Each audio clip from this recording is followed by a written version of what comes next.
Okay, members of council, ladies and gentlemen, the clerk advises me that it is now 7 o'clock, so I will call this meeting to order. And I would ask you please to stand and join with me in a moment of silent reflection, our national anthem, O Canada.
Thank you very much. Agenda announcements and/or amendments, Mr. Clerk.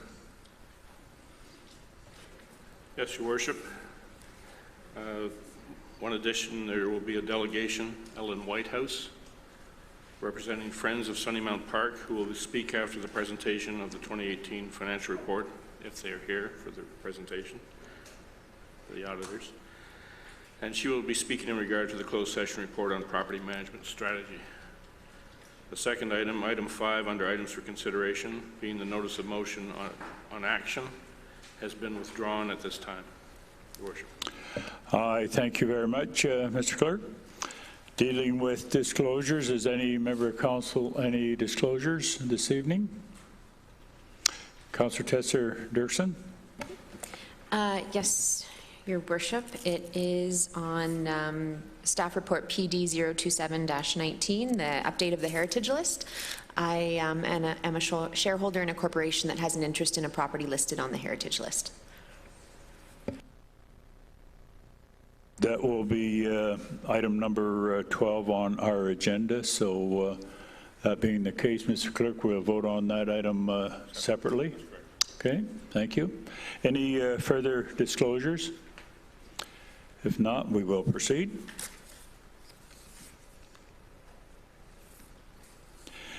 Resolution moved by Councillor Ali and second by Councillor Di Lorenzo, and be it resolved that consent items numbers 1 to 13 be approved, and this now will be amended exempting 12, and it'll be voted on separately with that clear understanding. So 12 will be excluded from this.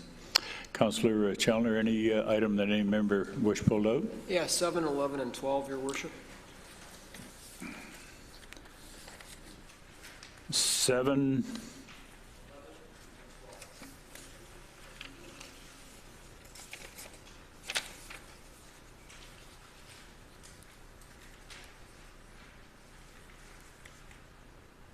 Councillor Best? 12.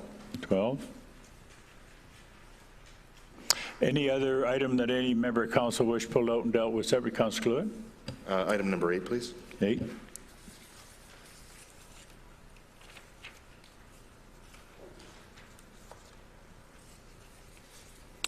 Any other item that any member wish pulled out and dealt with separately? Okay, let's deal with them in order. Item number 7, I believe, is the first one. John? Yes, thanks, Your Worship. It has to do with the tender award for delegated authority to AECOM Canada, and it came in roughly twice what was budgeted, I believe. And I'm just looking for an explanation, that's all.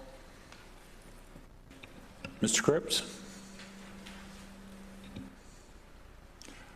Or Ms. Scott? Okay, we'll get the right person, our treasurer. Through the mayor. Yeah. A large part of the differential relates to the fact that from the time of the original budget to the final scope, there was a decision to bring forward some of the elements of the asset management plan that we'll require next year so that we get that information now earlier in the process. So we've essentially avoided some of the costs that we would have incurred later down the road through asset management planning. Thanks, Your Worship. Thank you. Number 8, Councillor Cluett. Thank you very much, Your Worship. Just very quick comments. I just want to say thanks to everybody for allowing me to be on the Halton Solid Waste Advisory Management Advisory Committee. It's a combination now of a number of region and town committee. So they're sort of combining a bunch of different committees and putting it. And it's good that we're going to have now representation from all 4 Halton area municipalities on there, because while the site is located in Milton, the waste management and the waste comes from all over the region. And it was also, I wanted to point out just the other day that we had a number of government MPPs. I believe it was Jane McKenna, Steve Crawford, and Effie Theantropoulos that also visited our Halton waste management site. The province is in the midst of a review of waste management in the province, and we're more than happy to let them know that what we do here in Halton is almost double of what the rate of what the province of Ontario is. Province of Ontario waste diversion rate is probably about 35%. Here in Halton's about 65%. So we're doing a great job here in Halton. I'm glad to see the government members in the midst of this review down there. But look forward to joining the committee. And if there's times that I can't, I'll be more than happy to have Councillor Ali take over in my absence. So thanks very much. Again, Councillor Cluett, thanks for volunteering for that volunteer job there. And it's very critical not only to the town of Milton, but the region of Halton, and of course waste reduction across the province as well. So much appreciated. Thank you. Item number 11, Councillor Challoner. Your Worship, I just wanted to thank Glenn and Paul for the work they did on this. Appreciated getting it back on time and looking at some options, and I certainly support the option that they had proposed. And I think with a little bit of notification on the website and other places at no cost, I think that we could see some uptake for this. It certainly is needed, and that was made clear. And again, I just want to thank them for the work they did. I thank you very much. Is there anything further on 11? If not, Councillor Challoner, moving on to 12. Again, I just want to thank Barb and her team for getting this work done. It was these things get behind from time to time, and I was involved back in the day in identifying about 1,000 properties that sort of fit the character of being historic. And it was pretty rough windshield work, and a lot of work has been done since that point in time. And I appreciate the fact that staff are attempting to keep it up to date. A lot of change taking place. A lot of these properties potentially are at risk, so it's important that it's kept up to date, and I appreciate what they've done. I thank you very much. Councillor Best. Yes, similar comments as Councillor Challoner. Just one point on this. About 4 to 5 years ago, the Heritage Milton Committee came to Council wanting to do a workshop to basically refine this list into, priority categories similar to the City of Burlington. Well, I believe it's like category A, B, and C in terms of how concerned the municipality is about them. I just want to find out from staff, have the committee or staff worked on more of that list so we can look at, what's the ones we're going to go to the wall with and ones that really, aren't too much of a problem with, because I agree with Councillor Challoner. There's a lot of work being done on this, but if you're buying a property or no, some of these people that have these properties may not even know where it's on this list. Ms. Koopmans. Through you, Your Worship, to the councillor, that work is ongoing. This list is meant as a screening tool for staff, that when we do receive inquiries, we do inform potential purchasers or property owners, and we are able to use this very quickly to scope any work that may need to be done, or to determine very quickly if no further work is required on their part. Okay, I appreciate that. With the character study coming as well, it might have more of an influence as well. Just one small correction on page 161 of our agenda, or page 4 of the report. 6 Bronny Street South is no longer there either. It just got demolished 2 weeks ago. So just to update council on that one. And there's more work ongoing, because I understand from the list here that there's a lot more homes that are disappearing. So I'm looking forward to that character study. Thank you very much. Is there any further on 12? Keeping in mind that this is the item that Councillor Tesser-Dirksen has the disclosure on, we will be dealing with that separately. Any further on 12? Being none, you heard the motion there before that the items 1 to 13, excluding 12, be approved. Because, Mr. Clerk, did I get everyone? I don't think there was any changes, was there? So, those in favor of that motion? That's carried.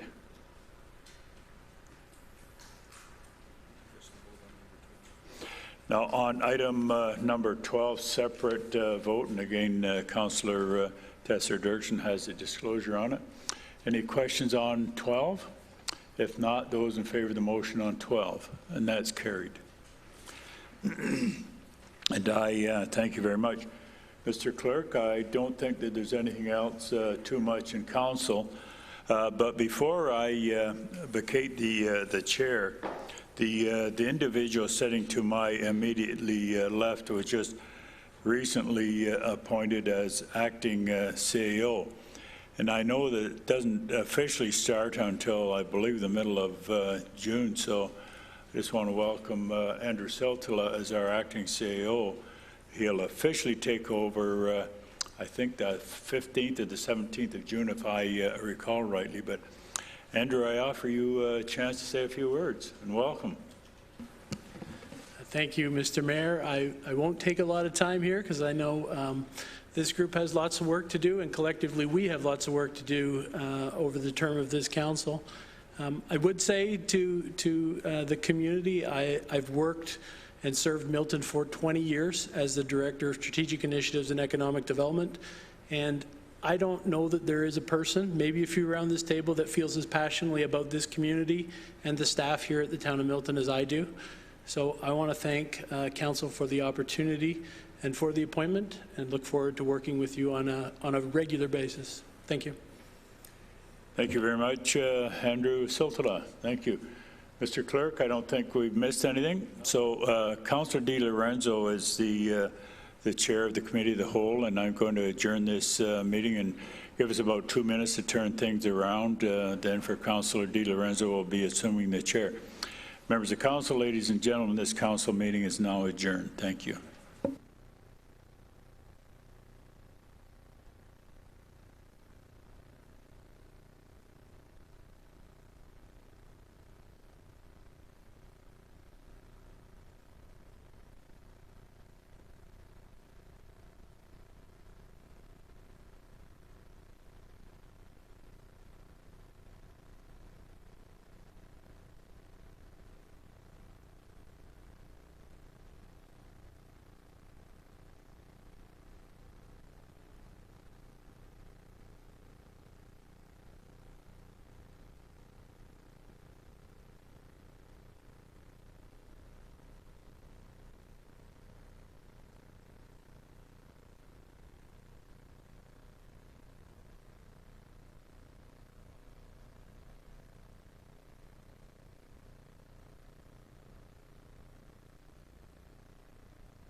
Good evening, everyone.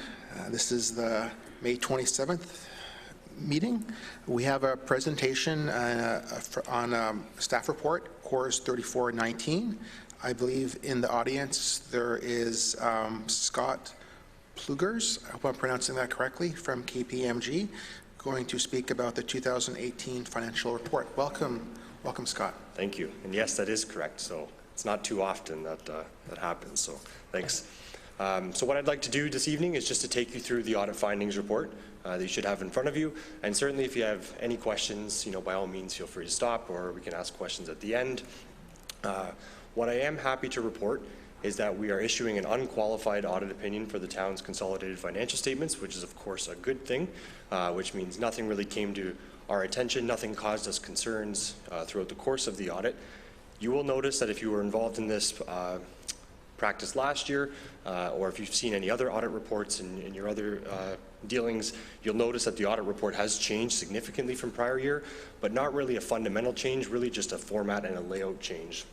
The biggest change to draw your attention to now is the audit opinion paragraph is now at the top. So you don't have to read through the whole thing just to find the opinion paragraph. And it also does expand on some of the responsibilities of both us as auditors and the town as well as management. No new responsibilities, really just a little bit more wordy, if you will. Okay. So in the audit findings report, if we can start on page 1, the executive summary. Perfect, thank you. So just a few points to highlight here with respect to finalizing the audit. So we are prepared to finalize the audit and issue our audit opinion, except for a few remaining procedures that you see here, which are normal in the course of the audit and normal in the course of where we are at in terms of timeline of issuing our audit opinion. And really that is largely awaiting the approval of the financial statements from council. So certainly once the statements are approved, we will issue our audit report with our signature, and the draft watermark will be removed from the financial statements. Okay. On to the next page, again, just a brief executive summary of some of the points that I will touch on here. Nothing really too significant to talk about on this slide. We do have one uncorrected audit adjustment that was identified, and in our view and in concurrence with management, not material to the financial statements as a whole. And one other point just to touch on, we did not identify any control deficiencies that we determined to be significant control deficiencies or non-significant control deficiencies. So certainly a good point to note, and a kudos to management from that standpoint. Okay. So on to page 3, this is materiality for the year. So materiality is set based on professional judgment, and within that, within Canadian auditing standards, we do have some guidance and some guidelines that we are required to follow and adhere by. So we've provided a summary of materiality for you there. You can see an increase year over year at the top number there, 4.2 million compared with 3.4 million materiality in the last year. And really that's a function of the change in the town's results year over year as we base materiality on total consolidated revenues for the town.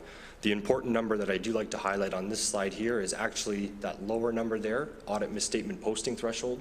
So while 4.2 million is certainly a high number there, that's not what we audit to, and that's not what we use as our auditing threshold, if you will, for testing. So just know that that number really there that we focus to is 210,000, and what that means is that if there's any potential adjustment or adjustment identified above that number, that's something when we go to management we discuss with them and see if it needs to be corrected or not. Okay. And then of course, given that the town owns Milton Hydro Holdings, you can see there we are the auditors of Milton Hydro Holdings as well, but we are required to consider the audit of both entities given that they make their way to your financial statements. Okay. So on page 4, these are audit risks that are required to be addressed in each and every audit. So just a brief point on this, the fraud risk from revenue recognition and the fraud risk from management override of controls. Again, every audit has to address these risks, but with respect to fraud risk from revenue recognition, we can rebut that risk, which in the case of the town we have. With respect to both risks, though, in either case, we found no issues, no concerns from an audit standpoint there. So page 5 on accounting estimates here. So these are some of the more significant estimates that are within the town's consolidated financial statements. You can see there employee future benefits at 2.8 million compared with 2017 of 2.4 million.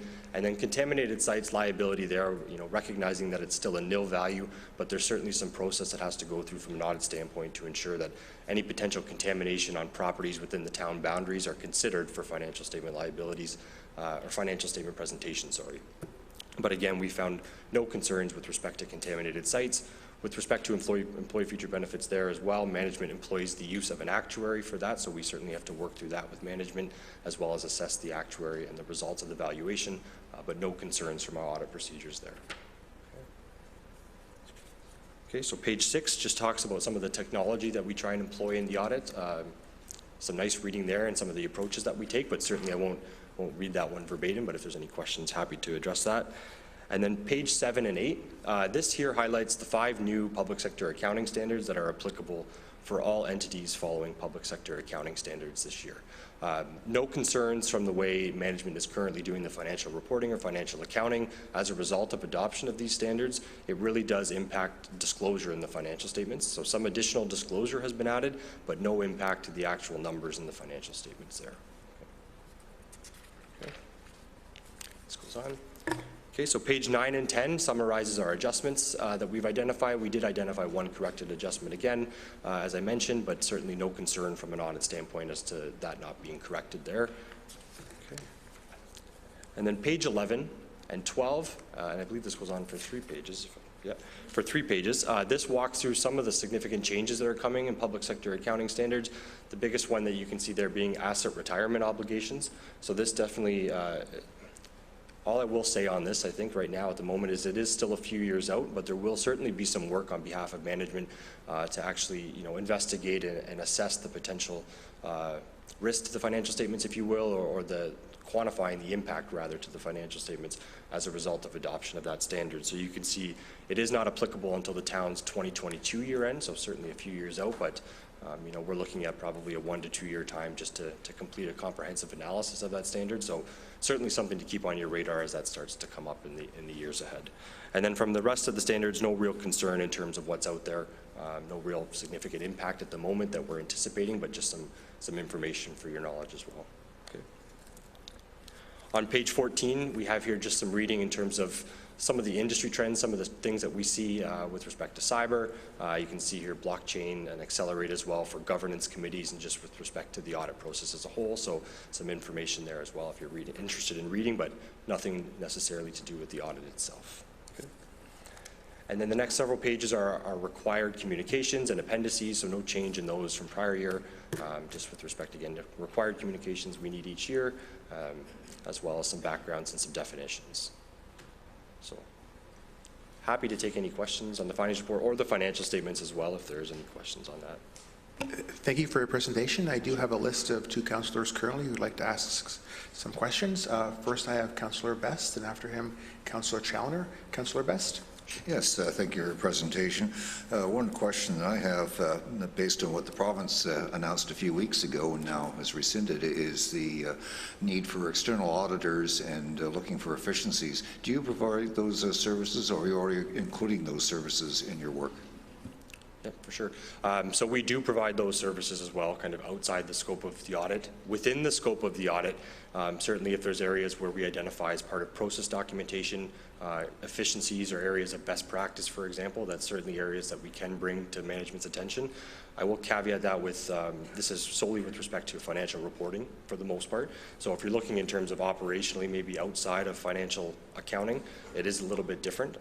If we happen to come across it and we investigate it, certainly it is, but really the focus is on financial reporting processes between HR, payroll, taxation, receivables and the regular kind of day-to-day accounting.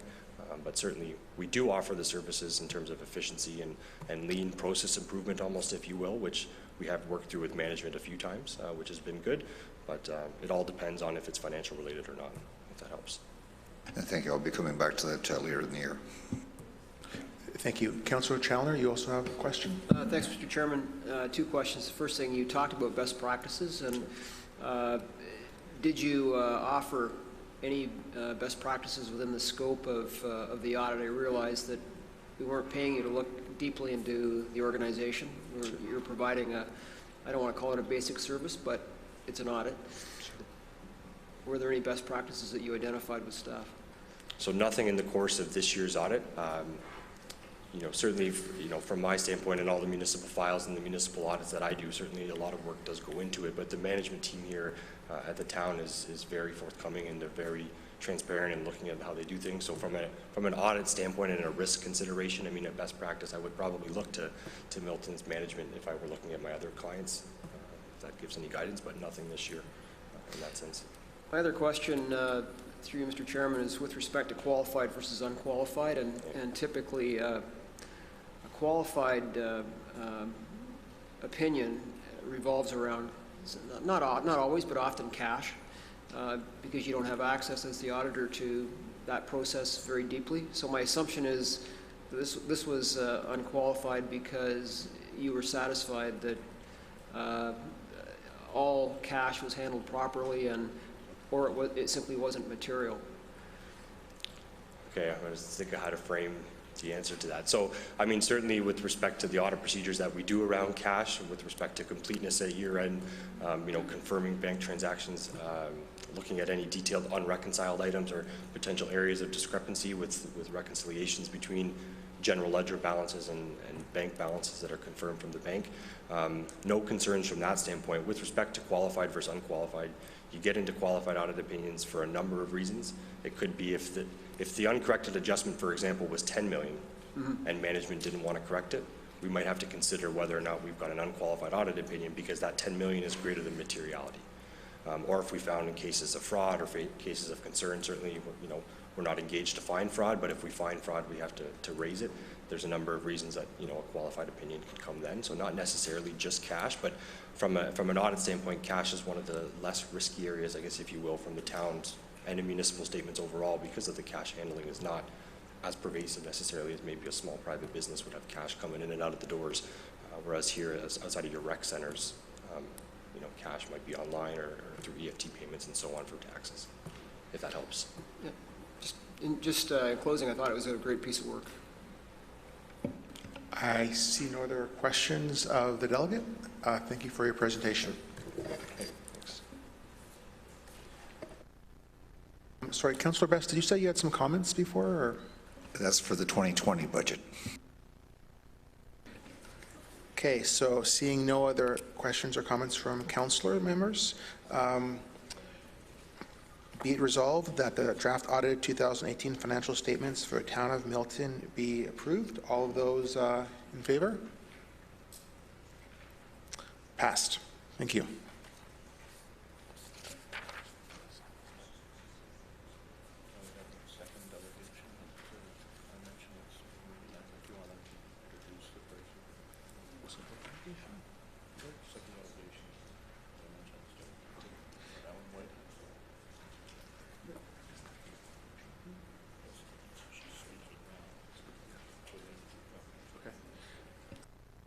So we have another delegate in the audience, Mrs. Ellen Whitehouse, who would like to speak. Ellen is representing the Friends of Sunnymount Park, and it's in relation to the report in the confidential session at the end of the meeting. Thank you. Welcome. Good evening. Thank you for this opportunity to speak to you today. I am here to represent the Friends of Sunnymount Park, as you just heard. May I see by a show of hands how many of you have spent an hour in that park? That's great. So you're all familiar with it. I know that a portion of Sunnymount Park was sold some time ago and that the plans brought forward for the zoning amendment were not what this council had envisioned for that park and the historic house on the lands. It caused an uproar in the neighborhood and the wider community of users who love the park the way it is. Consequently, I understand that town approached the developer to sell the lands back to the town. I understand that staff is set to update councillors on the negotiations in late May. I gather it's tonight. And as it is a legal and property matter, I have not been able to get an update on the results of any OMB hearing or any negotiations, but my sense was that it was not going in favor of the park supporters. So consequently, I felt compelled to come and speak to you tonight. I want to express to you how important this park is in its entirety intact to the town and not just the local neighborhood. I know you've heard this before loud and clear. What I want you to know tonight is that there is a community with a vested interest that is passionate about preserving the park the way that Town Council originally envisioned it. If the staff recommendation is not in favor of buying back the park or performing a land swap, then please don't let that be the last final word. We have community members with time, talent, skills, money, and ideas to turn that historic home into a community-owned and operated center, along the lines of the Oak Park Neighborhood Center in Oakville. That's a charitable organization whose motto is, "We believe in community, where people belong, families are strong, neighbors care, and everyone shares." All we need is the opportunity to make this happen in this park. Imagine something happening in that historic home that would complement the park. An ice cream shop or a tea room, community gardens in the back, or perhaps some chickens or a small petting zoo, depending on the bylaws, organized and run daily by volunteers with different abilities and special needs. Perhaps a drop-in center for toddlers and their caregivers, a meetup place for the deaf and hearing or other languages, or something similar to Nelson House in Burlington with programs for teens, some chess at outdoor tables. There are so many ideas, but nothing that would require more pavement or infrastructure than is already there. That's what the town envisioned, that's what the community wants, and we want to help deliver that. Sunnymount Park is a unique treasure on the scale of the Mill Pond Park. I have never felt more passionate about saving anything in this town, and there's a lot of people who were not able to be here tonight who feel the same way. Most of the parks in Milton are flat green playing fields and playgrounds, which have their place, but this park is special. It's big enough to lose yourself and connect with nature. The children feel it when they go there, and there are quite a number of schools in the neighborhood that make good use of it. The walking and play opportunities are good for the physical health, but it's the mental refreshment of being on the hill in the urban part of Milton and being able to look out on the horizon. As the forest of concrete rises, we need to keep these special places where we can connect with real forest, each other, and ourselves. To put a privately owned building in the center of the park changes the entire atmosphere. A privately owned building says, "You're not welcome here unless you have an appointment."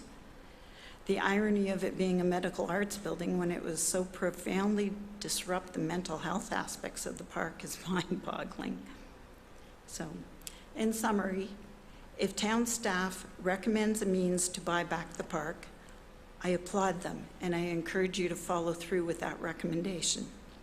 If town staff have not been able to come to a recommended negotiated agreement for the full return of the land, then I beg you to consider a new tactic by harnessing the talent, the funds, and the passion of the Friends of Sunnymount Park. Where there is a will, there is a way. Thank you. Thank you, Ms. Whitehouse. There is also a question from a councillor member. Okay. Councillor Hamid had a question he would like to ask you.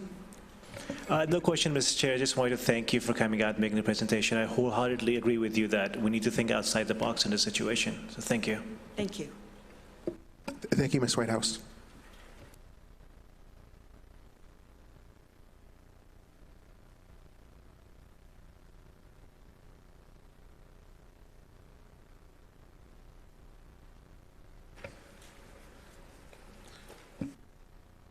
Next, we're going to items for consideration.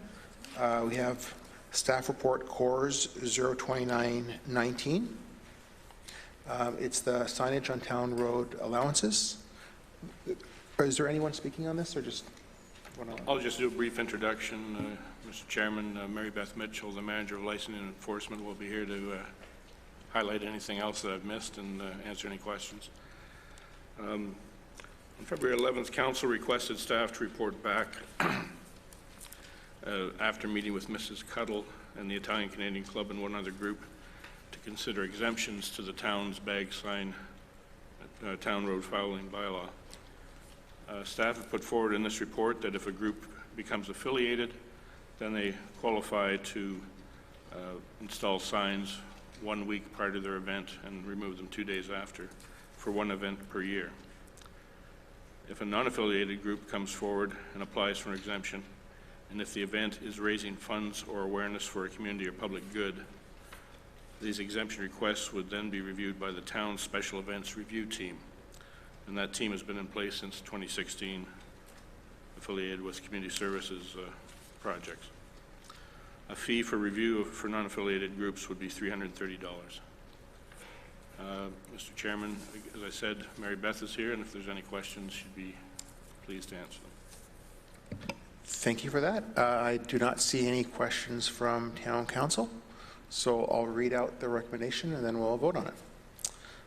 CORS 02919, that the recommendations contained in the report CORS 2919 be approved, and that delegated authority be given to the town special events review team to review non-affiliated group exemptions to the town's road fouling bylaw number 115/2005 as amended, and that a new user fee entitled signage on town road allowances in the amount of $330 excluding HST be approved effective June 1st, 2019, and that the town clerk be authorized to present the necessary bylaw amendments to council for approval.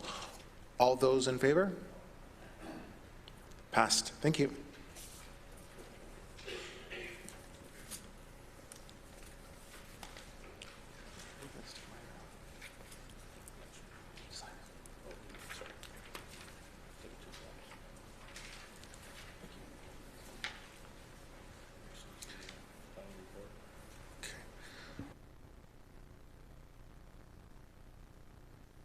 Next is staff report PD 02319, Town of Milton Supportive Housing Study Official Plan and Zoning Amendment.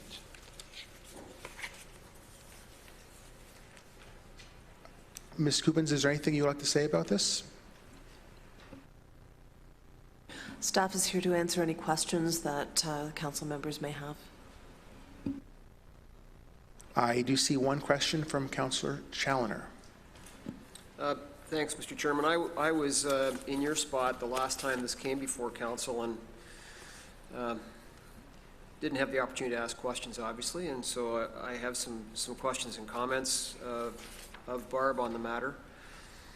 I guess the first thing is the review of other municipalities with respect to best practices. Is it really best practices that they're doing in those other municipalities, or is it just what they do? I mean, how do we actually know they are best practices? Ms. Kubins? Through you, Mr. Chairman, the town had undertaken a comprehensive study. Our consultant through MHBC Planning is also in attendance this evening to answer questions. What we were doing through this study is to bring our current definitions up to date with current legislation.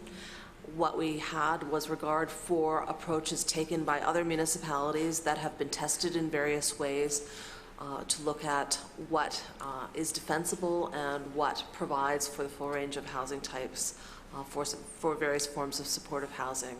So in that sense, yes, I am of the opinion that the best practices are relevant to the study and to our recommendations. Okay. So I was here when we developed the original policy, and the night I was sitting in the chair, Councillor Tesser-Dirksen asked some relevant questions and made some very relevant observations, and she wasn't here, I know, in 1995 for that meeting, but the point was that this was of great concern to the community at that point in time, and it still is, for the reasons that were identified back then and the reasons that were identified on February the 11th. And you know, there is a reason why council made a recommendation for a minimum distance between group homes. There is a reason why you want to see a mix of uses in detached or semi-detached homes when it comes to group homes or other facilities that are providing support in our municipality. And I quite frankly don't think that that has been fully considered. I can assure you that if this is passed the way it appears to be tonight, it's going to create problems. In our municipality, we've had a history of issues with this particular matter stretching back 30 years or more. And I think there needs to be, quite frankly, a lot more sensitivity brought to this discussion than I've read. And I fundamentally disagree that there shouldn't be a minimum distance requirement. And good reasons were brought forward in 1995 when the original bylaw was developed. There's a comment made on page 349 with respect to the need for options for an aging population, supporting housing for population and groups including people with physical disabilities, mental health issues, developmental disabilities, substance abuse issues, and youth. Well, we already have those types of support facilities in our community today, and they've been in our community for at least 50 years. You'll find them, or you may not, in many, many neighborhoods in the community. But they're not advertised, they're quiet, they operate, they have varying numbers of people living in the homes, and they're legal. Some are supported by the province of Ontario and some aren't. Some have other funders. And so, you know, is there a need? We have a policy today that I think has worked very well. We already have these support services in our community and have had for some period of time. So, Mr. Chairman, I'm not excited about removing the separation distances. I want to know why we're looking at various housing types for support, because quite frankly, when you look at the kinds of infrastructure that these types of housing require, some types of housing aren't really supportive of that. And you know, have we looked at that perhaps as carefully as we should? Supportive housing in all residential zones.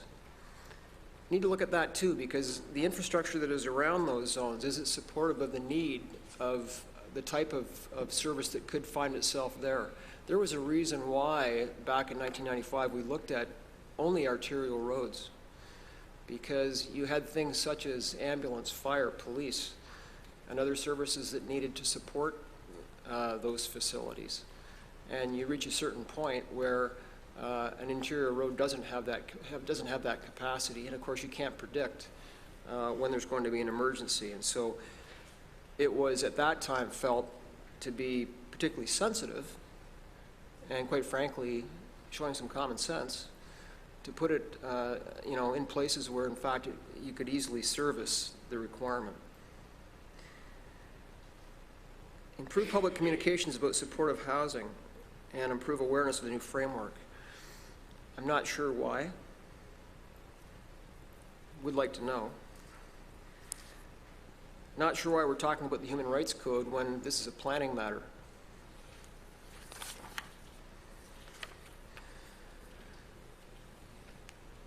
My other remark is on page 350. And this is related, it has to do with people who are related and people who are unrelated with respect to the occupancy or use of the building. Again, you know, if that's a planning issue, then yes, it should be addressed, but is it a planning issue? So, Mr. Chairman, those are my comments. I'd appreciate the thoughts of staff on this, but you know, I really think that I'm not sure if we're chasing something that needs to be dealt with today. I'm not sure that it needs to be dealt with at all unless I can see evidence that the existing policy in whole was not adequate. And I'm not convinced, quite frankly, that I'm seeing best practices in other municipalities in Ontario, quite frankly. I mean, ideally, these types of housing are operating in our community and you don't know anything about it. You're not aware that they're there. They're providing a valuable service. The town has put together a policy that's thoughtful in terms of being truly supportive so that they have access to all services they require, whether it's an emergency or not. and they go about their business quietly. That's what they want to do. And I'm not sure that, that we've struck that chord with what is proposed at all. Thank you, Councillor Challoner. You mentioned comments, but then you mentioned some not sure whys. Are you looking for clarification from town staff on any of those not sure whys? All of them. Ms. Coopmans, are there any of the ones he listed right now? Are you able to speak to any of them? Through you, Mr. Chairman, certainly through staff and through our consultants, we can respond to a number of the questions. First and foremost, we are required to consider human rights legislation when we consider uses such as supportive housing. The Planning Act for quite a number of years has not allowed us to discriminate on occupancy of a single detached dwelling or other dwellings based on the people living in that dwelling. The group homes, the supportive housing is intended to function as a single detached, as a single housekeeping unit, and as a single housekeeping unit would not require access to services more so than any other dwelling potentially in the community. With that, I will ask Ms. Anderson from MHBC Consulting to respond to additional questions. Thank you. Welcome, Ms. Anderson.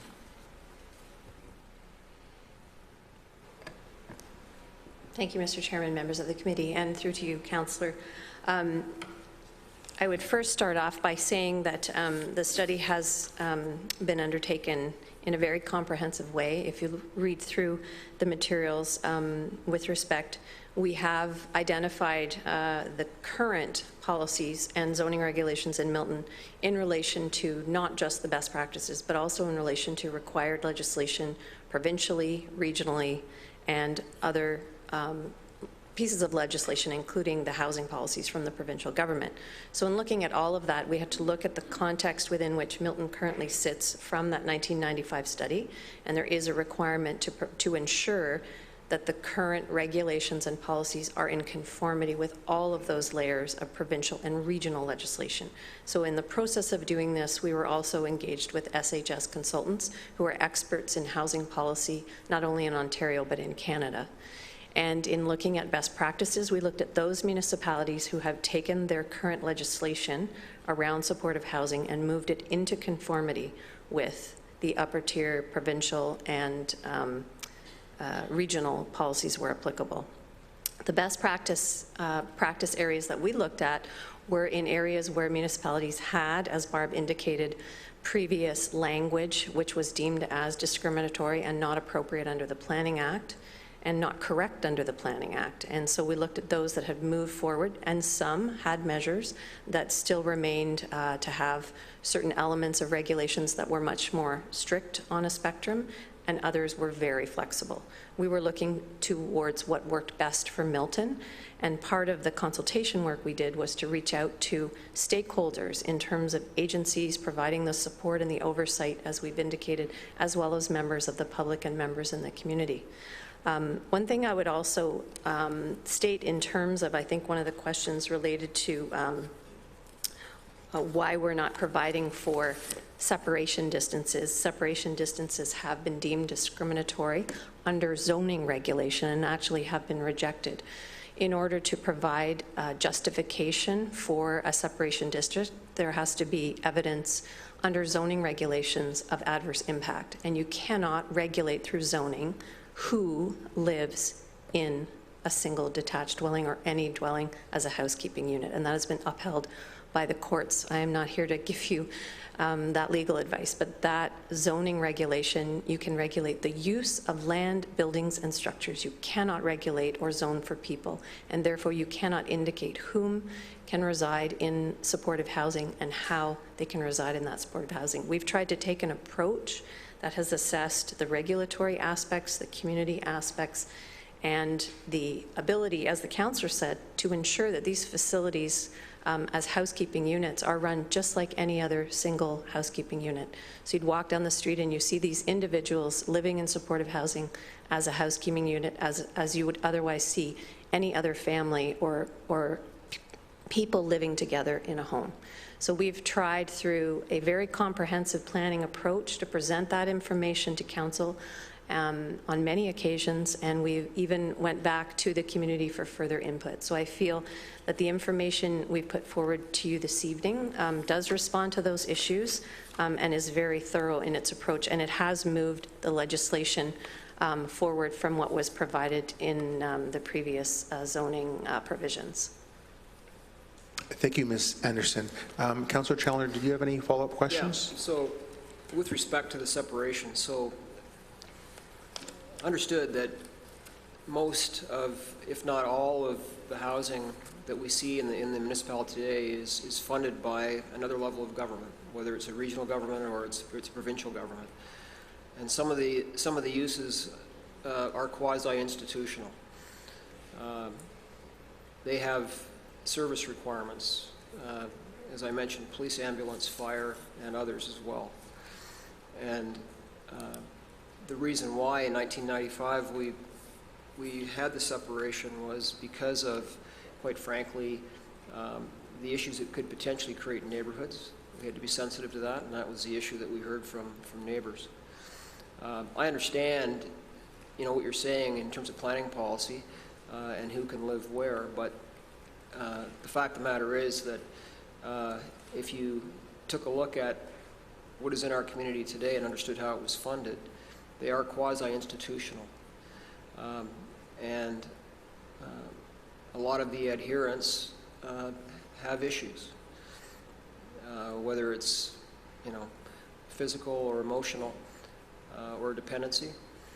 And so it's not what I would classify as a normal situation you would find in a neighborhood. And the reason, as I said, we looked at separation was to manage that so that it was best for all.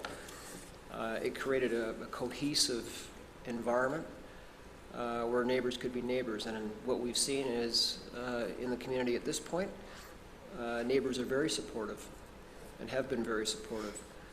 But I don't think you can classify a situation in one detached home as the same in another detached home when that second detached home is receiving provincial funding to provide a service for people who, yes, they are unrelated and they can live there.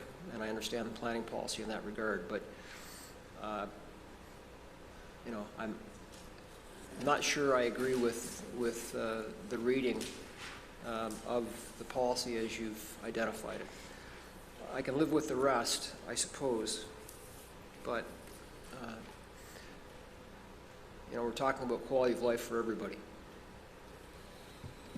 Thank you, Councillor Challoner. I think that was a comment. Is there any more questions of Ms. Anderson, or are you looking for? Thank you, Ms. Anderson, very much for your answers to the additional questions. Thank you. So seeing no more questions from councillors and there are no other changes, I'm going to read out the motion. Moved by Councillor Ali and seconded by Councillor Tesser-Dirksen. Be it resolved that Planning and Development Report PD 023-19 outlining the town-initiated official plan and zoning bylaw amendments which implemented the 2018 supportive housing study recommendations be approved, and that staff be authorized to bring forward the official plan amendment and zoning bylaw amendments for council adoption in accordance with the draft bylaws attached as Appendix 1, Appendix 2, and Appendix 3 to PD 023-19. All those in favor? Passed. Thank you. Chairman. Sorry, all those opposed. I apologize, Councillor Challoner. Thank you. Passed.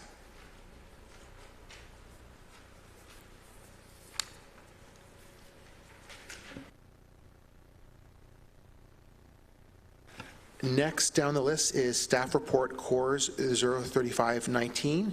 It's the Bill 108 More Homes, More Choice Act. We've all received a separate document on that. It's a fairly large motion here. So I will read out the entire motion. Do you have a speaker on it? Glenn Cohen or Ms. Koopmans, is there a presentation? No, so there's no presentation, so I'll just read out the motion. So, okay, seeing no questions right now. Be it resolved, whereas the legislation that abolished the OMB and replaced it with LPAT received unanimous all-party support, and whereas all parties recognize that local governments should have the authority to uphold their provincially approved official plans to uphold the community-driven planning, and whereas Bill 108 will once again allow an unelected, unaccountable body to make decisions on how our communities evolve and grow, and whereas on August 21st, 2018, Minister Clark once again signed the MOU with the Association of Municipalities of Ontario, which recognizes the public policies are complex and thus require coordinated responses, and that the Municipal Act 2001 provides that the Province of Ontario endorses the principle of regular consultation between Ontario and municipalities in relation to matters of mutual interest. And this is a long motion. Whereas the MOU sets out that Ontario is committed to cooperating with its municipal governments in considering new legislations or regulations that will have a municipal impact, and whereas Bill 108 will impact 15 different acts: Cannabis Control Act 2017, Conservation Authorities Act, Development Charges Act, Education Act, Endangered Species Act 2007, Environmental Assessment Act, Environmental Protection Act, Labor Relations Act 1995, Local Planning Appeal Tribunal Act 2017, Municipal Act 2001, Occupational Health and Safety Act, Ontario Heritage Act, Ontario Water Resources Act, Planning Act, Workplace Safety and Insurance Act 1997. And whereas on April 15, 2019, Milton Town Council approved a resolution that the provincial government be called upon to improve the DCA to ensure that all growth-related costs of municipal infrastructure and services are covered through development charges, ensuring growth pays for growth. And whereas on April 15, 2019, Milton Town Council approved a resolution that the Mayor write a letter to the Premier and the Minister of Municipal Affairs and Housing expressing Milton Council's concerns regarding changes to Section 27 of the Development Charges Act 1997, or a reduction in the use of development charges, and that Milton would welcome the opportunity to work with the provincial government to find creative solutions to increase the stock of affordable housing while ensuring that growth pays for growth. And now, therefore, be it resolved that the Town of Milton oppose Bill 108, which in its current state will have a negative consequences on community building and proper planning, and that the Town of Milton call upon the Government of Ontario to halt the legislative advancement of Bill 108 to enable fulsome consultation with municipalities to ensure its objectives for sound decision-making for housing growth that meets local needs will be reasonably achieved, and that a copy of this motion be sent to the Honourable Doug Ford, Premier of Ontario, the Honourable Christine Elliott, Deputy Premier, the Honourable Steve Clark, Minister of Municipal Affairs and Housing, the Honourable Andrea Horwath, Leader of the New Democratic Party of Ontario, the Honourable John Fraser, Interim Leader of the Liberal Party of Ontario, the Honourable Mike Schinreiner, Leader of the Green Party of Ontario, and the Halton MPPs, and that a copy of this motion be sent to the Association of Municipalities of Ontario, AMO, the Region of Halton, the City of Burlington, the Town of Halton Hills, and the Town of Oakville. Now, I'm hoping no one's going to ask me to repeat this. Any comments or questions? I see three. In order of I saw the hands, Councillor Best, Councillor Cluett, and Councillor Challoner. Councillor Best. Yes, just to inform Council that Halton Regional Council unanimously passed this motion that was moved by Councillor Knoll and seconded by Councillor Cluett. Here, this is something that not only at Halton Regional Council, but as you might have been following the news, all councils are concerned about, and I'm glad to see the news we had today regarding the 2019 budget. My concern here as well is this is something that you'll be hearing more about from AMO regarding the concerns, and you'll be hearing more updates in the next few weeks as well as at the conference. This is some major changes here, and we're hoping to persuade the government to highlight, especially the Development Charges Act, because that has a huge impact, and you'll be getting more details on that soon from our staff, because some of the models they're putting together, such as evaluation of land, don't make a lot of sense. So I'll leave it at that, and good luck with reading all this material.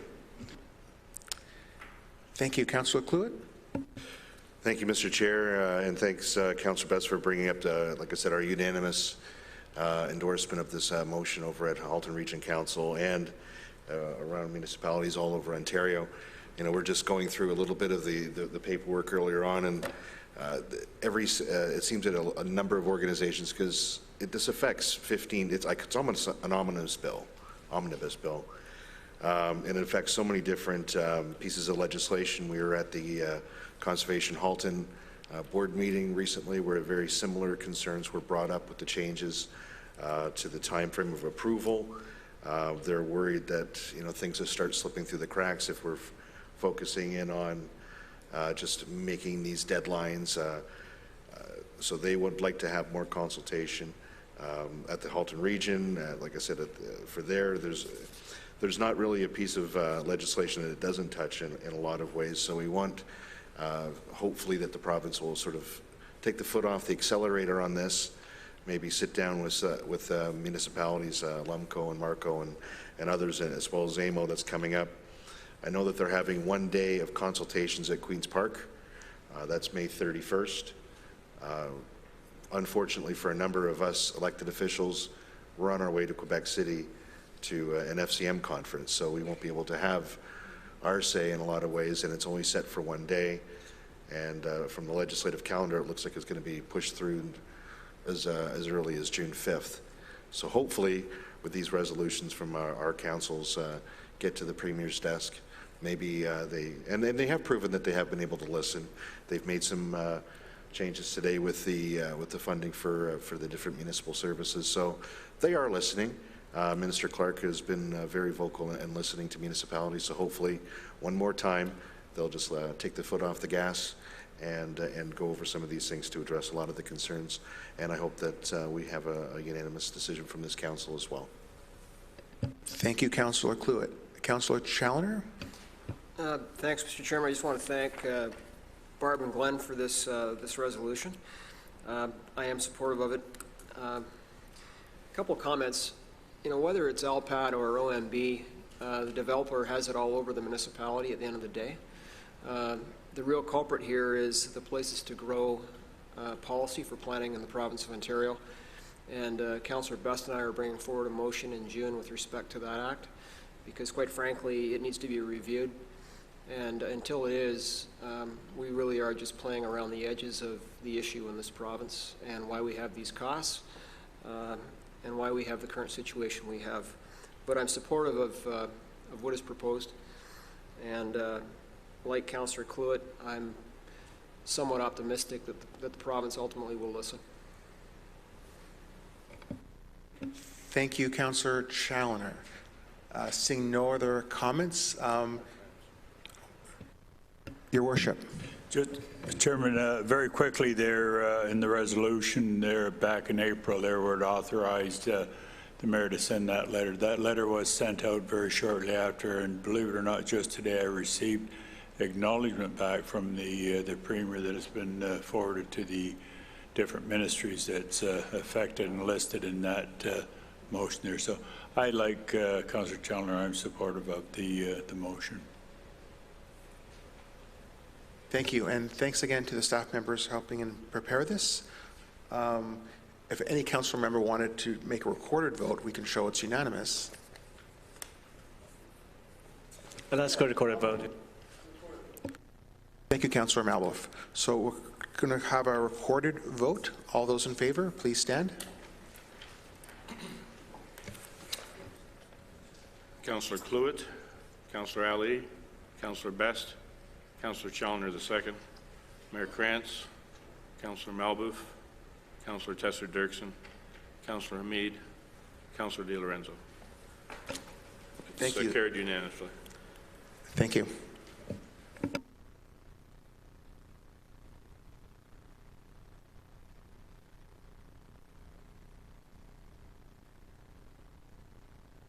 Okay, we're almost there. Next is PD 2419.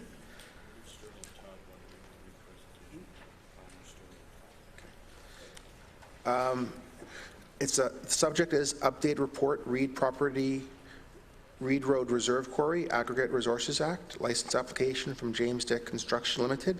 I believe that the planning person would like to make a presentation on it. Is that correct?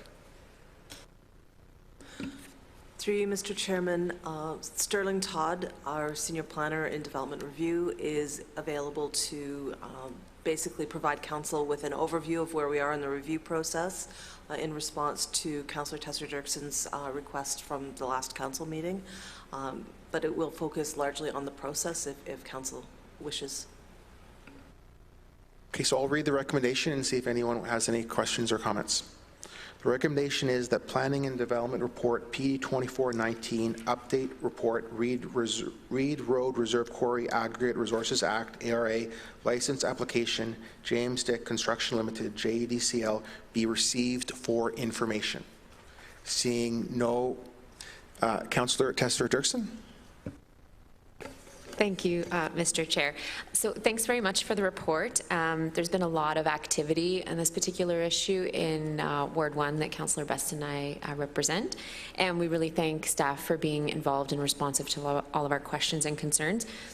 With respect to this report, I'm glad to see that we're continuing our objection, although I perceive that as a default position for the most part until we receive more complete reports. So my question really is focusing more on the timeline for staff's final comments based on the completed JART process, and maybe a little bit about the JART process as well. So I do have a couple questions, but I'll start with the timeline question. So as far as the JART review goes, whereabouts are we? Mr. Chairman, Mayor Cranston, Member of Council, Sterling Todd. I'm new here at the town. I'm a senior planner. I came from Halton Region. So in order to answer your question, we're basically halfway through the ARA review process. And that time frame and the halfway through does really not constitute any litigation at the end of the day. So right now, we are right in the middle of the review process. So what comes now going forward is, recently we've had objection responses that we recently provided letters, being the Region of Halton, Conservation of Halton, and the town. Now what's going to happen is the applicant, being James Dick, may ask for another 20-day response period. So basically from the day that the official notification went out, which was August 2nd, 2018, through the ARA, which is the Aggregate Resource Act, you have 2 years in order to resolve the objections. So at the end of those 2 years, basically the ministry has a decision to make. They can sit there and say, well, applicant being James Dick, provide us with the evidence that you've resolved all the objections. At that point, they provide the necessary documentation and the ministry reviews it. If they do not provide the documentation after the 2-year period, the ministry deems the application withdrawn. So there's a lot of incentive on the applicant to provide the documentation required under the Aggregate Resource Act after the 2-year period. So within that 2-year period between August 2nd, 2018 and August 2nd, 2020, really what's going on is a bit of back and forth between agencies like us, Conservation of Halton and the Halton Region, and any other objector, whether it's Action or whether it's private residents. James Dick needs to be reaching out to everybody and documenting and proving that they are trying to resolve the objections. Well, being mindful of that on the municipal side, we have to provide at least some evidence that we are trying to resolve the objections, or at least trying to be reasonable through the process. So as we go through in September of 2018, after the public information meeting was held and hosted by James Dick, we provided an objection letter, which is basically our first attempt at saying, there's issues here, we need to start working through it. As we, as the town, working with our JART, which is Joint Agency Review, our partners are Halton Region Conservation Halton, we are going through a diligent review right now of all the application itself and all the background studies. Once we get through that review and once we have a JART response, we are required under the ARA to go back to James Dick and say, we have some concerns with the information you provided.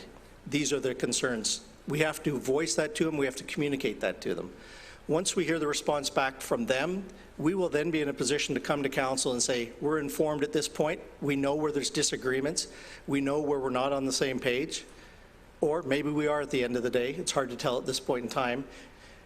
At that point, we will provide a recommendation to council. Sometime between now and 2020, August 2nd, we will reach a point where we'll be pretty clear of whether James Dick sees the world as we see it, so to speak, or they don't.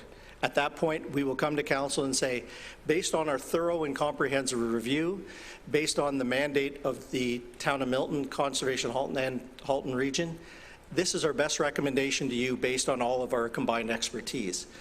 What Halton Region has also done to assist the JART team is hired a series of consultants, so experts in subject matter like hydrology, hydrogeology, air quality, natural heritage, blasting. So what we're going to do is we're going to leverage the expertise we have in-house at the town, at Halton Region, and at Conservation Halton, and all these other experts, to look at everything with a very fine level of detail.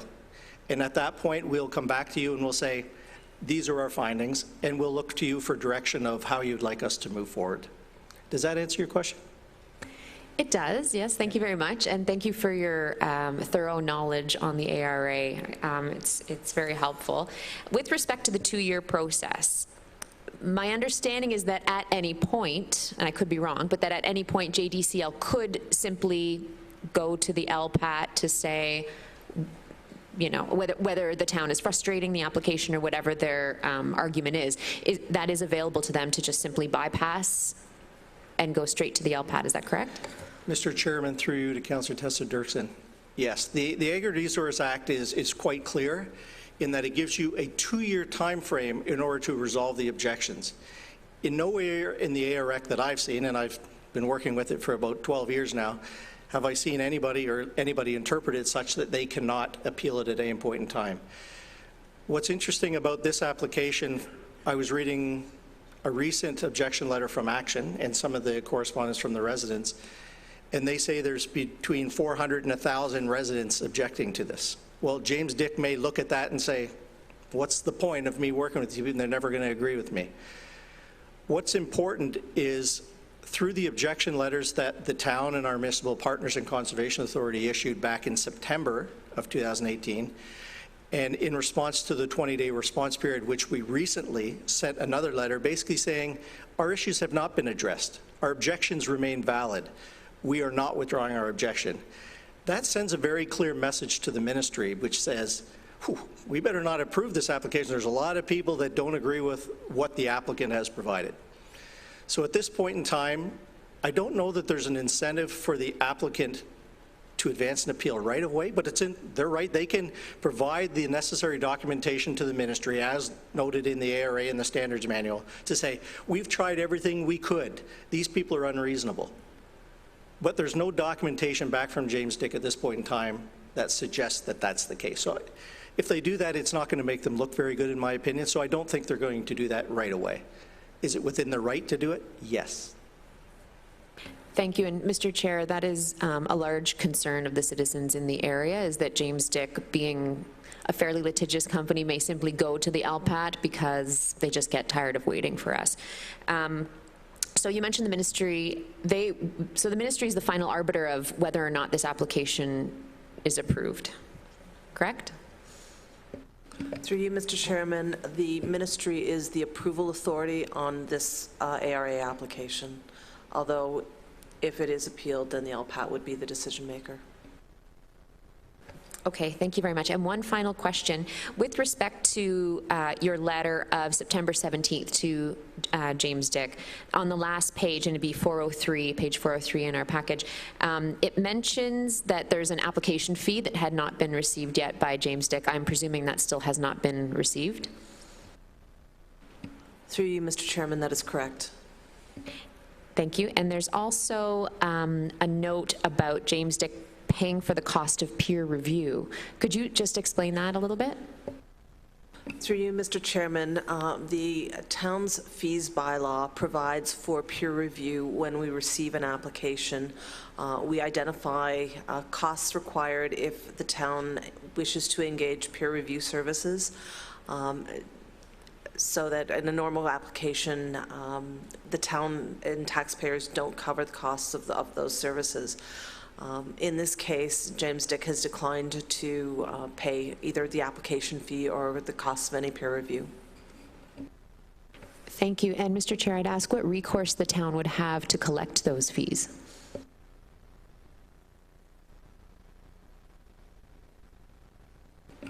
Through you, Mr. Chairman, we have investigated that and obtained a legal opinion on that.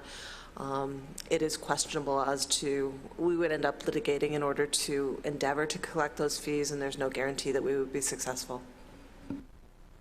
Okay, thank you very much. I think I've used up enough time. I appreciate your comments and your answers to my questions.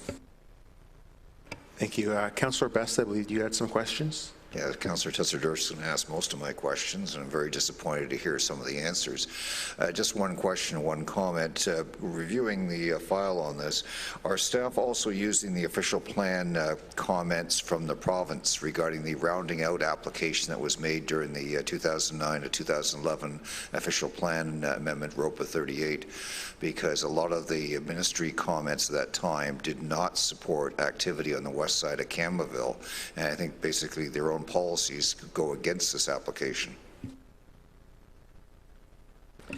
Through you, Mr. Chairman, as part of the provincial review of the application, the Ministry of Natural Resources and Forestry would be consulting with the Ministry of Municipal Affairs on the application. The town is using its official plan, zoning bylaw, and other bylaws to review the application in conjunction with our agency partners, and will be providing a comprehensive review. In terms of the rounding out, certainly those comments inform our review. Glad to hear. And also one comment, Mr. Chairman, I just like to welcome Sterling, as he and I worked on the HAC committee for a number of years. It's the Halton Agricultural Advisory Committee, and he's very familiar with town planning policies, so I look forward to hearing more reports from him. Thank you. Seeing no other questions or comments from town. Councillor Tessler-Dirksen, I saw your hand go up. Just a very quick comment, and Mr. Chair, this is directed more so to my colleagues here on council. Although the application for this particular quarry is geographically located in Ward 1 in Campbellville, I would really urge my colleagues to look into the issue deeply because of the fact that James Dick will be blasting below the water table, which water in that area supplies a large number of homes in downtown Milton. We had a boil water advisory back around Christmas time. Many of the houses that were affected by that boil water advisory would also be affected by a change in the water levels if blasting below the water table proved to challenge the integrity of the water in that area. So it's not just a Ward 1 issue necessarily, and if anyone has any questions, I'd be happy to answer them as well. Thank you. All those in favor of the motion? All those opposed? Passed. Thank you.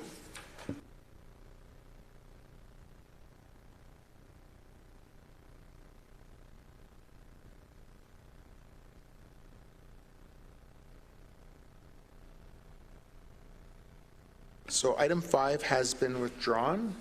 So now we're going on to the reading of the bylaws. It's moved by Councillor Ali and seconded by Councillor Dirksen.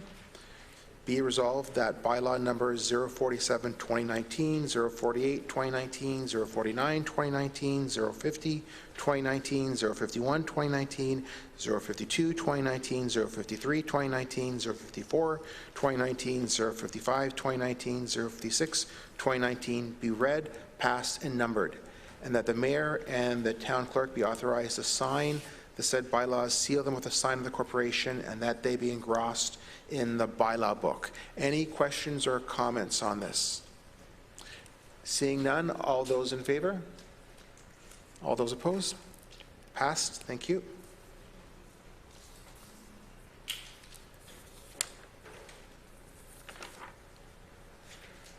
Okay, before we get to the confidential session, regional councillor updates. Regional councillors and the mayor, any updates? Councillor Cluett? Just really quickly, Mr. Chair, again, the news that came out today from the provincial government coming about some of the cuts backs to the municipalities, reversing the course of this current year's cuts to municipal funding for public services, public health, and others was a welcome sign.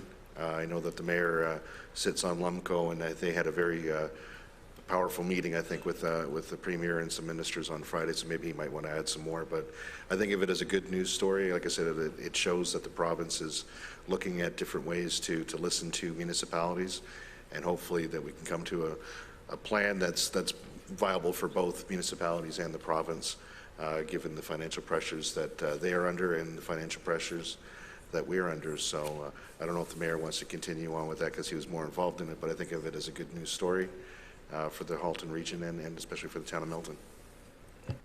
Well, thank you very much, Mr. Chairman. Councillor Cluett is absolutely right.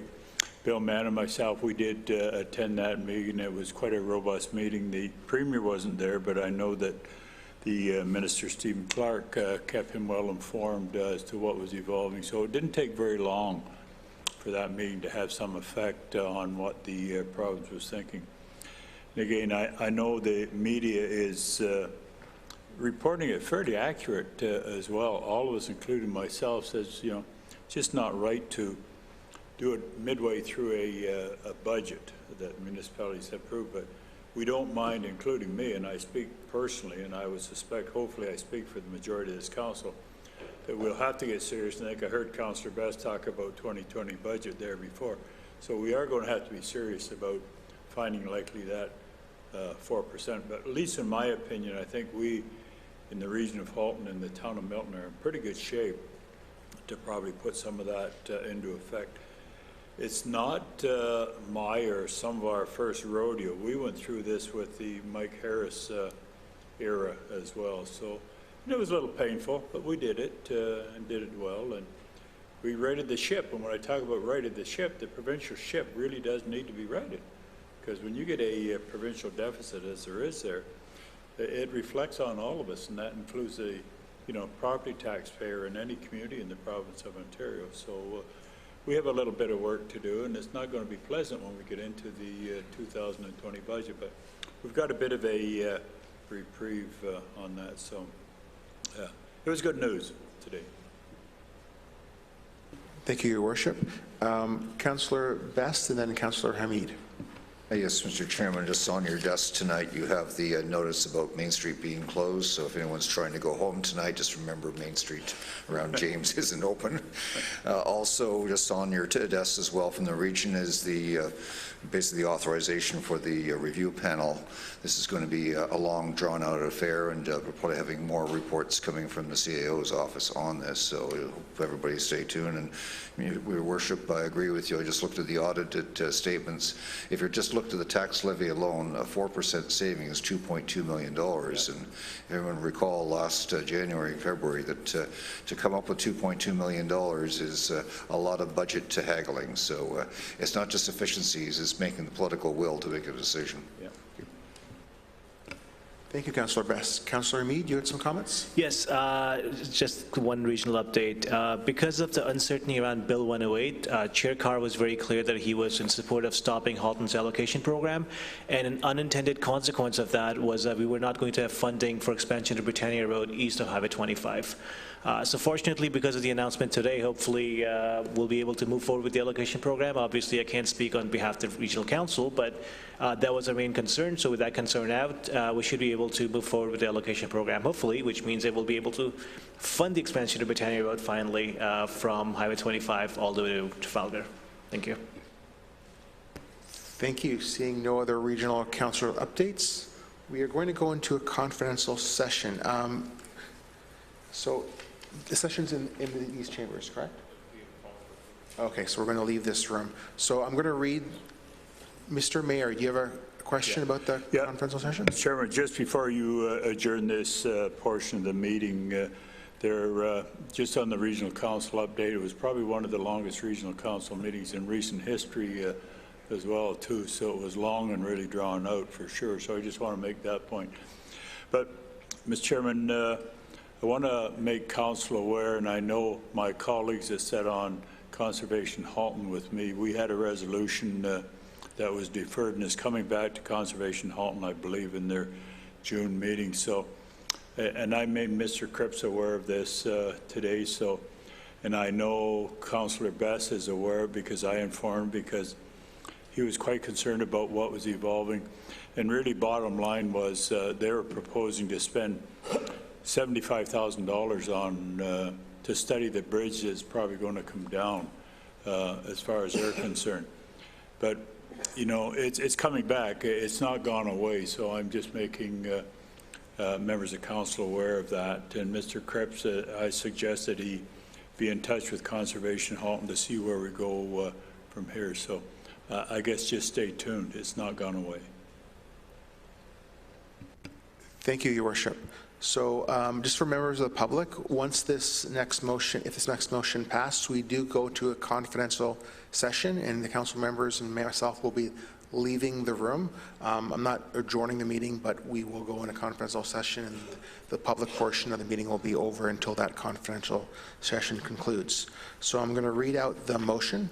It's moved by Councillor Tesser-Dirksen and seconded by Councillor Best. Be it resolved that Council convene into a confidential session to discuss a proposed or pending acquisition or disposition of land by the municipality or local board with respect to the ongoing property management strategy. All those in favor? All those opposed? Passed. Thank you. We will be leaving now.